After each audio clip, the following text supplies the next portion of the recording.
Thank you. Okay, great. So, should we start? Yeah, anytime you would like. All right. I'll just start the camera.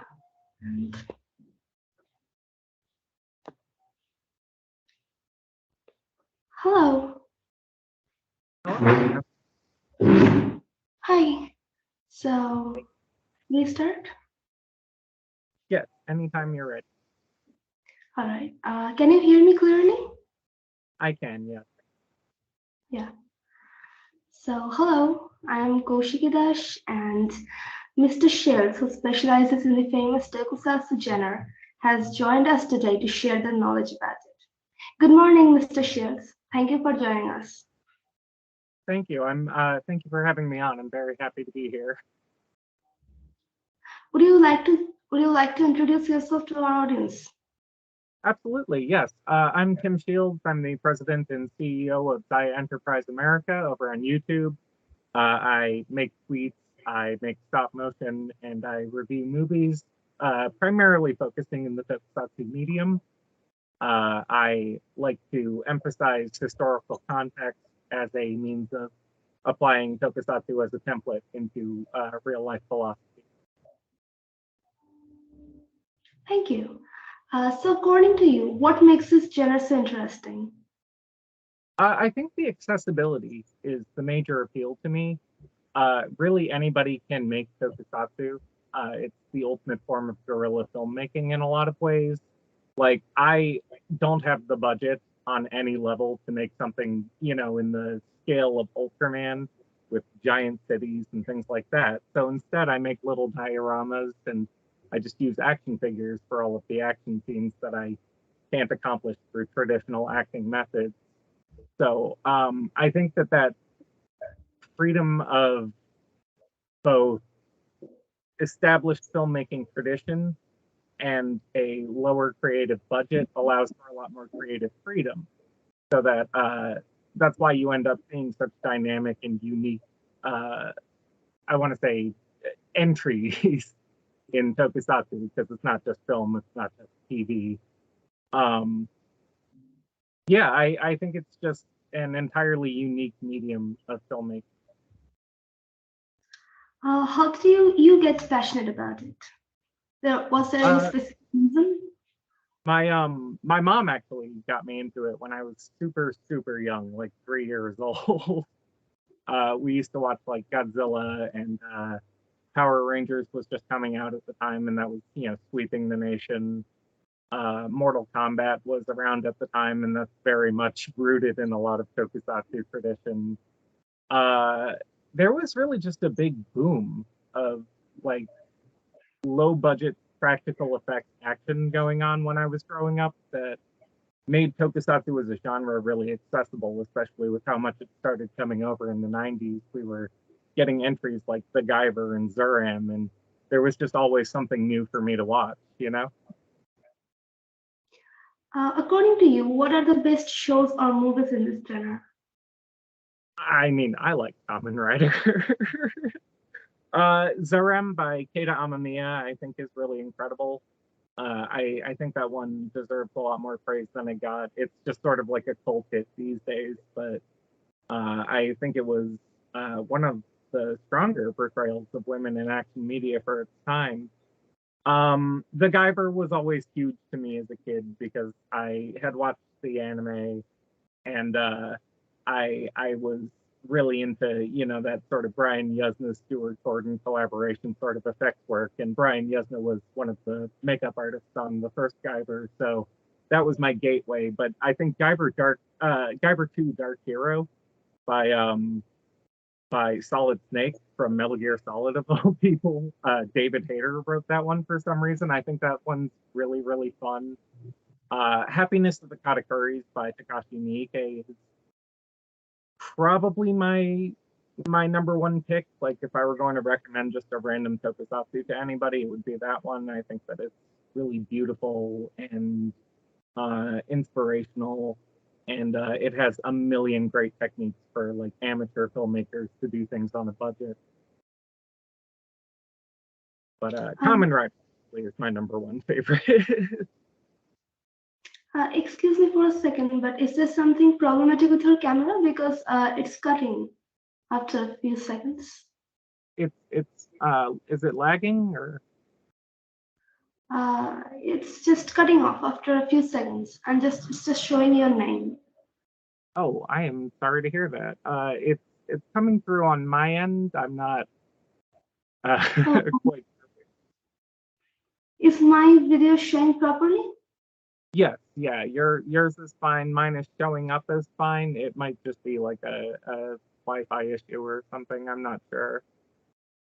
It's all right. I think the recorder will pick it up. It's all right. Thank you. So, should we proceed to the next question?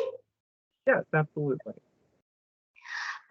So you are quite famous in for the people who are in this genre, who are interested about this genre. So, do you enjoy being famous? I don't know that I would consider myself famous. Like I think celebrity is a very fickle thing, and I I don't think that I ever would want to consider myself famous. Really, I feel like there's a lot of cult of personality these days when it comes to celebrity, and the best way to avoid that sort of thing is to sort of stay grounded.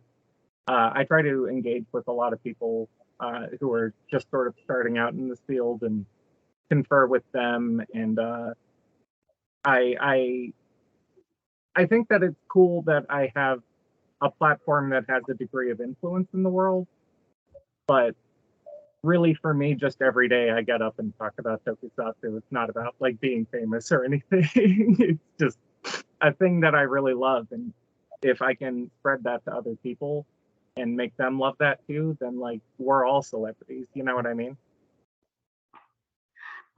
If you could tell anything, then what would you like to tell to your subscribers? To my subscribers, thank you so much for being around. The channel wouldn't really exist without you. Like, there's no point in me just talking to a camera about things that I like if nobody's there to watch it. I suppose. I I love interacting with the community that I've built up. I think that that really is what the point of all of this is around. You know, is I think that there are a lot of people that are sort of looking to have their thoughts that they're already having expressed, and uh, I think that people should be willing to take that risk and put themselves out there in that sort of way and make their own content because you never know who's going to resonate with it, you know? Like, don't make content to try to imitate other people that you respect. Make content that you respect and other people. Um, if there's hello, can you hear me? Yeah. Thank you. If there's one thing you could change about YouTube or social media in general, what would it be? Um, Probably the reactionary dogpiling. I see a lot on, I think, social media in general, but I think Twitter, with how open all of the platform is to everybody, I think that a lot of people will stumble onto statements without context or things that they could easily just ignore from people with absolutely like no presence whatsoever, and just see that as an opportunity to sort of uh, perform as like a superhero for a little while. And just as often, I think, as that turns out as a positive, that ends up with somebody putting their foot in their mouth. So if I could make one plea, I think to social media engagers, users, whatever you would like to call them, it would be to take a breath and make use of the block button because a lot of the time, like the time and effort that you would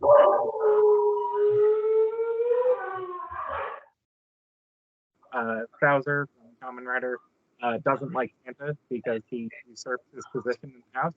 So they're going to have a really big fight at the North Pole. So I'm very excited for that. I get to build a nice big like snowy set. I found this really cool technique for like decorating ice shards that I think will come in handy. I finally have a stop motion rig, so I can do action scenes a lot better.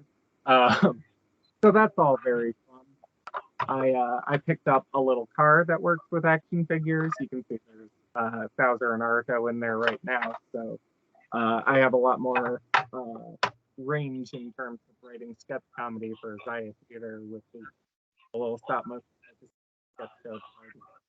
Like I can do drag sketches now. That's all very exciting. And I mean, after that, it's just going to be the channel anniversary. We're going on 3 years of being a social media Tokusatsu page. That's exciting. And then next year, I'm going to start working on a full length movie, like full stop motion, building the entire set, doing everything myself. I'm going to try for about an hour. It might go into like an hour and a half. But it's going to be a fun movie where Kamen Rider Bowser goes on a vacation for once and winds up on a dinosaur island.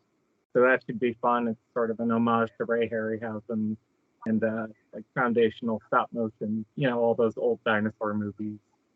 But that's about it for now. I have plenty of ideas going, you know, into years from now, but those are the ones that I'm kicking around at the moment. I'm looking forward to it. You. Um, so, is there any advice you would like to give to budding social media influencers or uh, like someone who's starting like you? Absolutely, there is. We've already covered make content for yourself. That's the number one most important rule. I actually did a whole video with a bunch of like pieces of advice that I've picked up from my first year of filmmaking. It's my Jordan Peele one, but I think the biggest thing are work within your budget because you have access to a million different things that you wouldn't even think about unless you actually thought about the things that are lying around your room, you know? I've had action figures for a million years, and it wasn't until I bought a camera that I decided to start taking pictures of them doing stuff, you know? I would say take the time to learn how to use the tools that you have. I've been working on Movie Studio 16 for the past year, and it is very entry level software, but because I put the time into watching all of the tutorials to figure out how they work, how my camera works, I'm now able to make, you know, get through edits in no time because there are so many little tools that I never would have thought to look up and had been doing manually for like 3 months, you know? Like I was individually doing all the chroma key for all the little clips that I made. Turns out there's just a button to do the entire timeline. So those would, I think, be the three biggest ones. Maybe also build a community, but really you want to get your basics down first. So just dive into whatever research you can find from like leads in the field, and really just try to incorporate as much new knowledge as you can. Try new stuff every video. Just keep pushing your boundaries, and that's how you evolve eventually. How are you in your real life? Oh, I'm a disaster. I'm a train wreck. That's why I make such good art. um, like I'm a recluse. I'm cripplingly depressed a lot of the time. I have a swath of neuroses and diagnoses that really sort of prevent me from engaging with the world at all. So instead, I do that through my art. You know, like I can't balance because I'm deaf in my left ear, and that like completely throws my body off. So I could never skateboard. But you know who can skateboard are all of these little action figures because I have little skateboards for them. So I'm able to sort of negotiate around what a mess I am as a human being in order to find fulfillment through my content. And that I think is what everybody should do, you know? Like that they say do what you love and the money will come or whatever, but like if you're doing what you love, ultimately the money is a lot more secondary because you're just waking up happy every day, you know? That's been the biggest thing for me, I think, over the past few years. That ever since I started just focusing on Tokusatsu and focusing on talking about it and making it, every day I'm waking up excited to go make more content. What are the things you love doing the most? This really. I love talking about media. I always have, and I never really had an outlet for that before I started my pages and my channel. I like making people laugh, um, but I'm not really like a stand-up comedian. You know, I don't like tell knock-knock jokes or whatever. I'm more of a situational comedian. So like having these little plays that I can put on with these action figures gives me an incredible outlet for that. And hopefully in the future, I'm going to be trying to write more dramatic stuff. Um, so hopefully that'll help me out on like a personal level. But for now, like it's really nice just being able to make other people a laugh and feel less alone because I think a lot of people in the Toku community uh, tend to be outliers in terms of friend group. A little different question. Do you like books?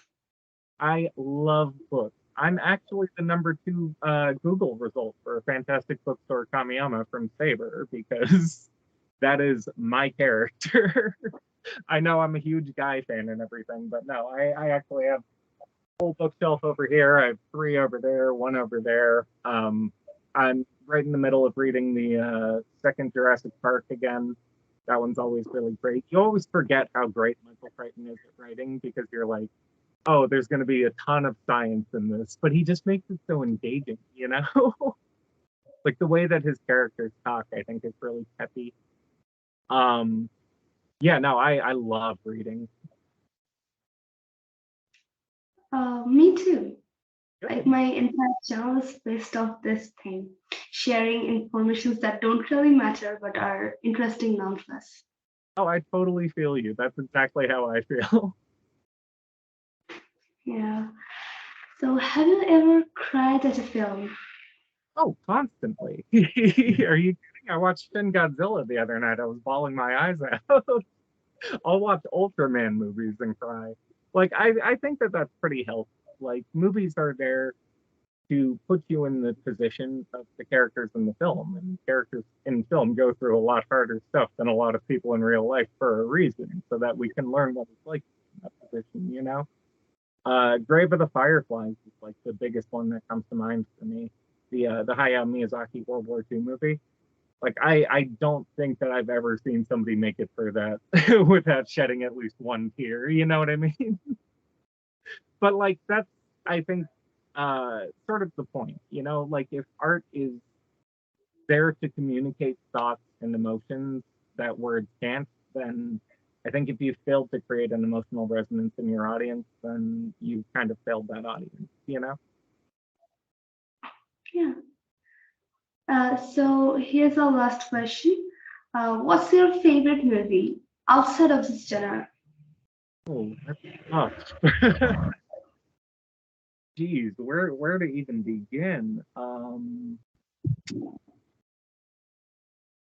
Let's see. I mean, there's so many great movies. Like, I don't want to be that jerk that just sits here and goes like, "Oh, The Godfather Part 2," you know? Because like, The Godfather Part 2 is incredible, but I don't have any real personal attachment to it.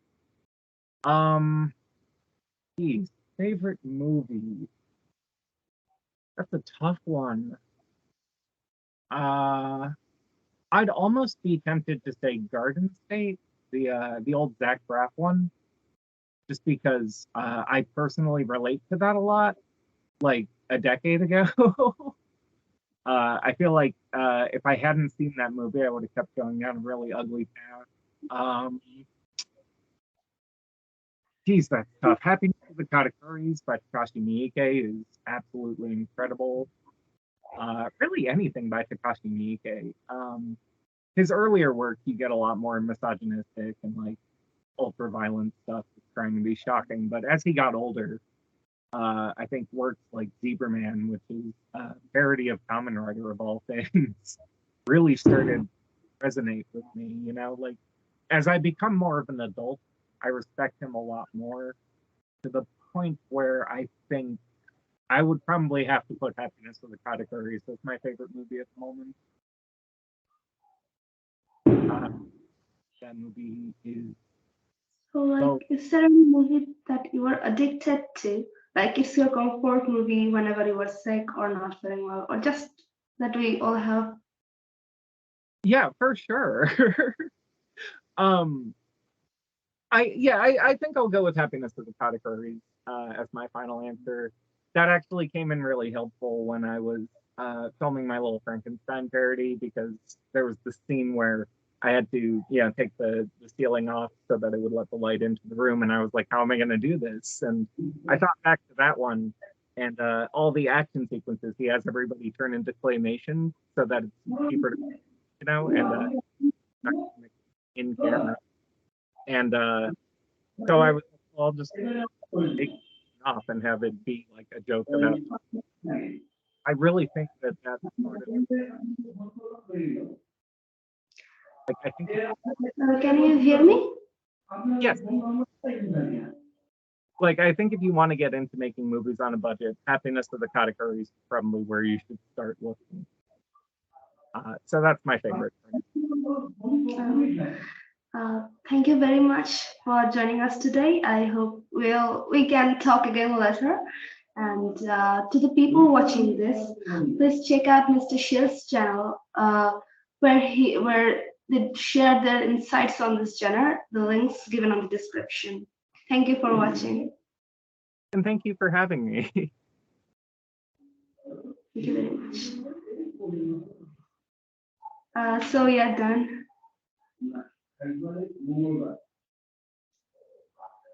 Can you hear me? I can, yes. Yeah, so like I'm just stopping the recording here. Wait, for a second. Yeah, so it's done. I hope it wasn't too bit much awkward. Not at all. Believe me, we're all there. We've all been there. We are all going to that same awkward. Yeah, you're amazing, and I really loved learning about this. So thank you very much. I guess.